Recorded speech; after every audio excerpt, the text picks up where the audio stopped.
C'est Noël avant l'heure sur Netflix avec Christmas Flow, nouvelle création française qui réunit à l'écran Shirin Boutella et Taïk. Alors, bon ou mauvais cadeau? De quoi ça parle? Quand un rappeur et une journaliste que tout oppose se rencontrent, la magie de Noël opère. C'est avec qui, après une collaboration fructueuse sur Lupin où elle campe l'un des flics traquant Omar Sy, Shirin Boutella s'est vue offrir le rôle principal de Christmas Flow. Celle que l'on a découverte dans l'excellent Papicha se glisse ici dans la peau d'une journaliste féministe fermée à l'amour. Elle donne la réplique à Taïk. Plus habituée au plateau de DALS et au concert qu'à la télévision, l'artiste afro-love décroche ici son premier rôle. Camille Lou, Marion Seclan ou encore Walid Ben Mabrouk viennent compléter le casting.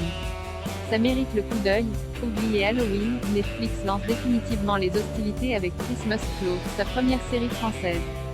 Sur le thème de Noël, à nous les décors enneigés de la capitale parisienne, les boules colorées, le sapin gigantesque des Galeries Lafayette, et les gros pulls affreux que l'on ne sort qu'à cette période de l'année.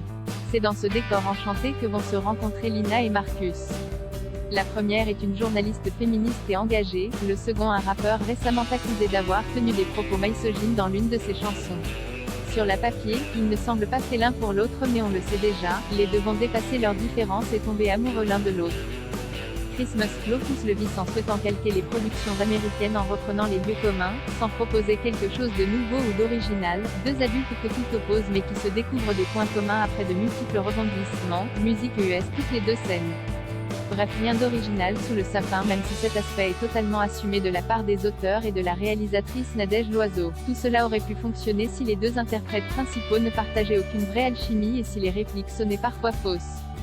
Et il ne faut pas compter sur les seconds rôles pour remonter le niveau, entre blagues potages pour les uns, on vous épargnera cette scène autour du sifflet et de bougies à l'odeur vagin, et cabotinage pour les autres, Camille Lou en tête, on a bien du mal à respirer face à ces comportements portés à l'extrême et à cette avalanche de bons sentiments.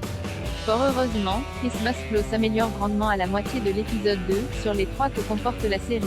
Elle devient plus intéressante et touchante quand elle oublie le côté rom-com de Noël pour approfondir les personnages. Les histoires secondaires deviennent même plus passionnantes que l'idylle naissante entre nos deux héros. Au final, ça dégouline d'amour, ce n'est pas toujours très logique ni bien joué, mais si vous êtes un fan inconditionnel des séries et films de Noël, alors vous pourrez très bien donner sa chance à Christmas Flow.